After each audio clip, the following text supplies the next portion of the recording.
بسم اللہ الرحمن الرحیم، السلام علیکم ورحمۃ اللہ۔ اسلام آباد میں جماعت اسلامی کی جانب سے جو دھرنا دیا گیا، لانگ مارچ کیا گیا، اس کے بعد اب اس حکومت کو جس طریقے سے جماعت اسلامی نے تگنی کا ناچ نچانا شروع کر دیا ہے، یہ اس کے پیچھے اب پاکستان کے اندر 2-3 تھیوریاں کام کر رہی ہیں۔ یہ جو جماعت اسلامی نے دھرنا دیا، کیا یہ اچھا ہوتا کہ اس کے ساتھ پی ٹی آئی والے بھی مل جاتے؟ پی ٹی آئی والے عمران خان اندر سے کال دیتا، عمران خان کہتا کہ جاؤ، اپنی پوری پی ٹی آئی کو کہتا کہ جاؤ تم بھی جا کے ان کے ساتھ مل جاؤ، بیٹھ جاؤ، لانگ مارچ کرو، احتجاج کرو۔ اور یہ تو پھر جو اس وقت حکومت کی حالت ہو چکی ہے، حکومت جو اس وقت بالکل ریت کی دیوار بن چکی ہے، اور اس کو صرف ایک دھکا لگنا ہے، صرف ایک دھکا، کیونکہ یہ ریت کی دیوار بن چکی ہے حکومت۔ جس طریقے سے اس نے ملک کی تباہی اور بربادی پھیری ہے، اس کو عدلیہ سے سپورٹ ختم ہو گئی، اس کو اسٹیبلشمنٹ سے سپورٹ ختم ہو گئی، عوام سے سپورٹ تو پہلے دن سے نہیں ہے، اوپر سے 4-6 مہینے کے اندر جو انہوں نے ملک کا بیڑا غرق کیا، تو یہ مکمل ریت کی دیوار بن چکی ہے۔ تو اگر عمران خان اس کے ساتھ مل جاتا، اس احتجاج یا لانگ مارچ یا دھرنے کے اندر بیٹھ جاتا، اور پورے پاکستان سے عمران خان اور پی ٹی آئی کال دے دیتے کہ ہم نے جماعت اسلامی کے ساتھ مل کر ابھی احتجاج کرنا ہے، لانگ مارچ کرنا ہے، تو یہ زیادہ سے زیادہ 2 منٹوں کی مار تھی، حکومت کا خاتمہ ہو جانا تھا، اور شہباز شریف نے استعفیٰ دے دینا تھا، شہباز شریف کو وزیر اعظم ہاؤس سے باہر نکالتے، اس کو گھر بھیجتے۔ لیکن چلے، ابھی جو جماعت اسلامی نے دھرنا دیا اسلام آباد کے اندر، اس کی وجہ سے گورنمنٹ جو ہے کافی بیک فٹ پر چلے گئی، اور حکومت وقت جو ہے انہوں نے مذاکرات کے لیے، ڈائلاگ کے لیے، بات چیت کے لیے، ڈرامے بازی، یہ ساری ڈرامے بازی ہوتی ہے کہ ہم بات کریں گے، مذاکرات کریں گے، ڈائلاگ کریں گے۔ حکومت آپ کو پتہ ہے ڈرامے بازی کرنے میں، یہ شریف خاندان کی حکومت اور زرداری خاندان کی حکومت، یہ ڈرامے بازی کرنے میں ویسے ہی بڑے ماہر ہیں، ان کو تو ڈرامے بازی کرنی آتی ہے۔ یہ فلمیں چلانا، جھوٹ بولنا، 2 نمبریاں کرنا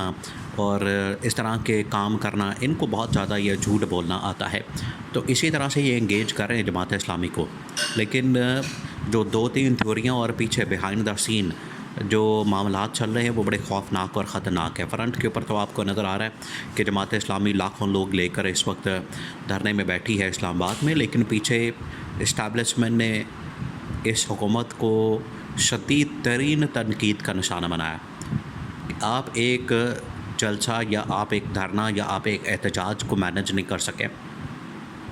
وہ آ کے یہاں پر بیٹھ گئے ہیں اسلام آباد کے اندر، پورے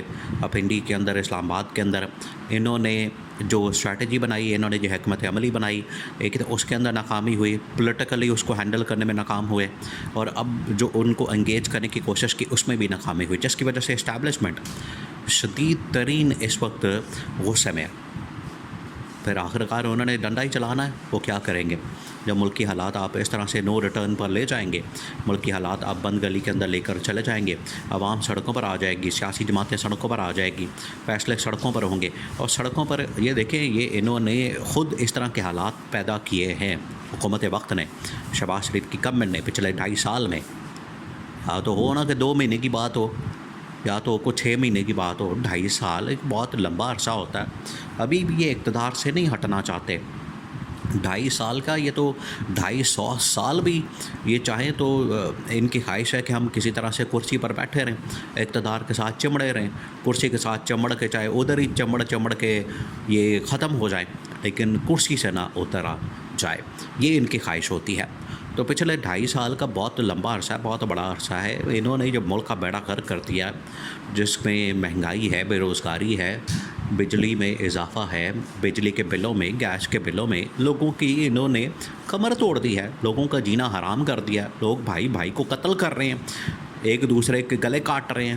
لوگ خودکشیاں کر رہے ہیں، اپنے بچوں کو بیچ رہے ہیں، تو لوگوں نے پھر سڑکوں پر ہی آنا ہے۔ بہرحال اب اسٹیبلشمنٹ کو اس بات کے اوپر بڑا غصہ ہے، اسٹیبلشمنٹ اس بات کے اوپر شدید ترین برہم ہے، اور یہ جہاں پر انہوں نے مذاکرات کیے ہیں اس وقت اسلام آباد میں، تو پہلے یہ تھیوری یہ ہے کہ اگر عمران خان اور پی ٹی آئی والے ان کے ساتھ مل جاتے تو بالکل حکومت کا خاتمہ جو ہے 2 منٹوں کے اندر ہو سکتا۔ 2 منٹوں کی مارتی یہ حکومت، اور جب مرضی اس کو دھکا مارتے اور حکومت کو گھر بھیج دیتے، یہ پہلی بات۔ دوسری بات یہ کہ پنڈی اسلام آباد کے اندر اس وقت بڑی خفیہ، بڑی